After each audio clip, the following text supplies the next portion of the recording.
आज हम पढ़ने वाले हैं टाइड्स के बारे में। ये एक हमारे geography book class 7th chapter number 5 water का हिस्सा है, जिसमें हमें बता रखा है टाइड्स क्या होती है, इसके कितने टाइप्स होते हैं और ये किस तरीके से फॉर्म होती है। ज्यादा टाइम वेस्ट ना करते हुए जल्दी से चलते हैं हमारे टॉपिक पे। जो टाइड्स होते हैं, टाइड्स होता क्या है? टाइड्स जो होता है वो एक रिदमिक मतलब एक रिदम के साथ, ठीक है, मतलब कभी भी वेव्स की तरह, जो हमने वेव्स पढ़ा था पिछली वीडियो में, वेव्स क्या होते हैं जो अचानक से आ जाए, कभी भी आ जाए, बट टाइड्स के साथ ऐसा कभी भी नहीं होता।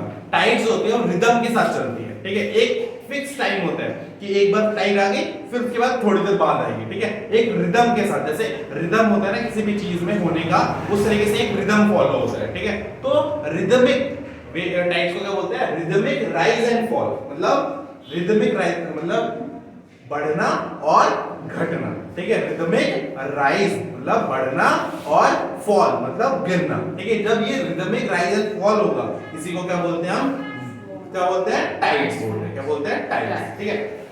तो उसकी डेफिनेशन देखते क्या होती है? द रिदमिक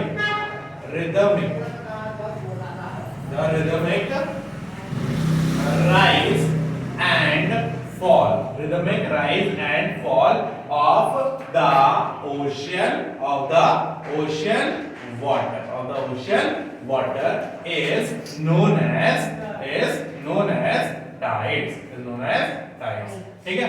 रिदम के साथ का मतलब क्या है कि जैसे तुमने घड़ी देखी ना, जो घड़ी का जो नीचे होता है ना, जो वो अपने रिदम के साथ हिलता रहता है, पेंडुलम की तरह हिलता रहता है ना, एक रिदम के साथ कि एक बार इधर जाएगा फिर एक बार इधर जाएगा, तो उसमें क्या है? रिदम है। वैसे ही इसमें भी जो टाइड्स आएंगी वो एक रिदम के साथ आएंगी। पहले एक टाइड आई, फिर 8 9 10 घंटे का गैप होगा, फिर एक और टाइड आई, ठीक है। तो उनके बीच में क्या होगा? एक पैटर्न होगा। क्या होगा?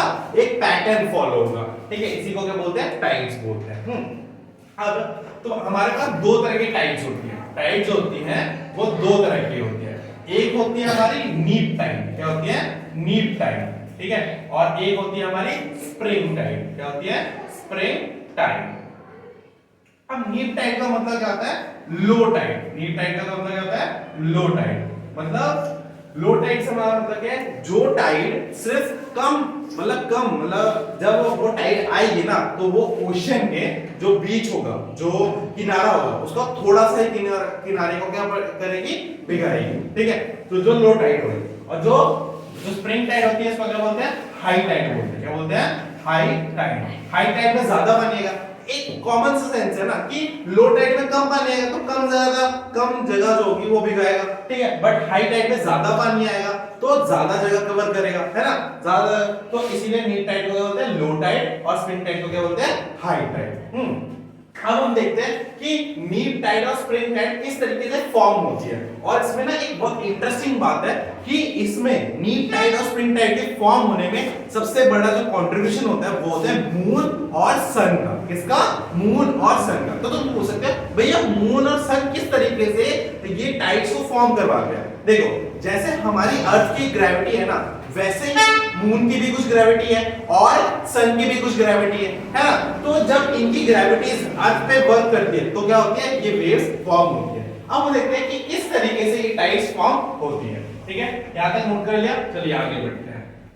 और अगर नोट नहीं करा है तो पॉज करके वीडियो नोट कर लीजिएगा, ठीक है। तो अब सबसे पहले बात करते हैं हम नीप टाइड की। इसकी बात करते हैं नीप टाइड की, कि किस तरीके से नीप टाइड फॉर्म होती है।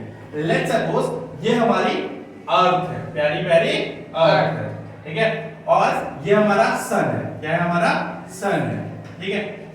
तो नीप टाइड तब फॉर्म होती है जब हमारा सन अर्थ के सामने हो और जो हमारा मून हो वो अर्थ के ऊपर हो। क्या हो? एकदम ऊपर हो, ठीक है। तो जो नीप टाइड फॉर्म करता है वो किसकी ग्रेविटी की वजह से हो सकता है? मून की ग्रेविटी। किसकी ग्रेविटी की वजह से होता है? मून की ग्रेविटी। किसकी वजह से होता है? मून की ग्रेविटी की वजह से होता है, ठीक है। तो जब इस तरीके का कुछ फॉर्मेशन होगा तब क्या फॉर्म होगा? नीप टाइड। क्या फॉर्म होगा? नीप टाइड, ठीक है। तो नीप टाइड को लो टाइड भी बोलते हैं। अब इसके बाद बात करते हैं कि किस तरीके से हमारी स्प्रिंग टाइड फॉर्म होगी, ठीक है। तो स्प्रिंग टाइड जब फॉर्म होगी उसमें क्या होगा?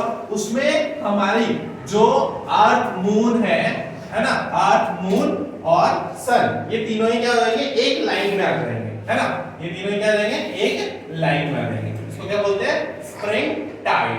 क्या बोलते हैं, स्प्रिंग टाइड। जब हमारा सन, ठीक है, और अर्थ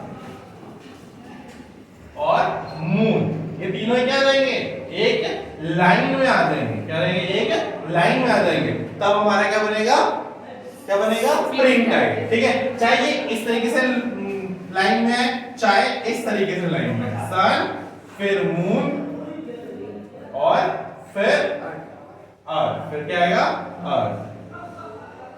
ठीक है, तो जब इस तरीके का कुछ फॉर्मेशन बनता है हमारी अर्थ, सन और मून के बीच में, तब हमारी कौन सी टाइड आती है, स्प्रिंग टाइड आती है। क्या आती है, स्प्रिंग टाइड। ठीक है, अब हमें जो समझ में आ गया कि लो टाइड और स्प्रिंग टाइड क्या होता है, एक टाइम के अकॉर्डिंग आता है। ठीक है, तो हमें टाइम पता चल जाएगा कि किस टाइम पे ये आ रही है, तो इसका यूज हम किस तरीके से कर सकते हैं।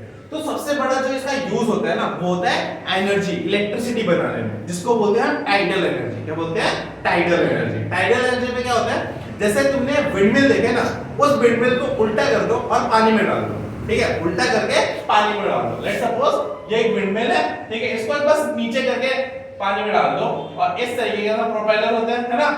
तो जब भी टाइड्स आएंगी, क्या आएंगी, जब भी टाइड्स आएंगी, ये इसको क्या करेंगे, घुमाएंगे। जब ये जमीन के ऊपर होता है तो हवा इसको चलाता है, जब ये पानी के नीचे होगा तो कौन चलाएगा, टाइड्स चलाएंगे। क्या चलाएंगे, टाइड। इसी को क्या बोलते हैं, टाइडल एनर्जी। तो आई होप आपको स्प्रिंग टाइड और मीन टाइड के बारे में सब कुछ पता चल चुका होगा।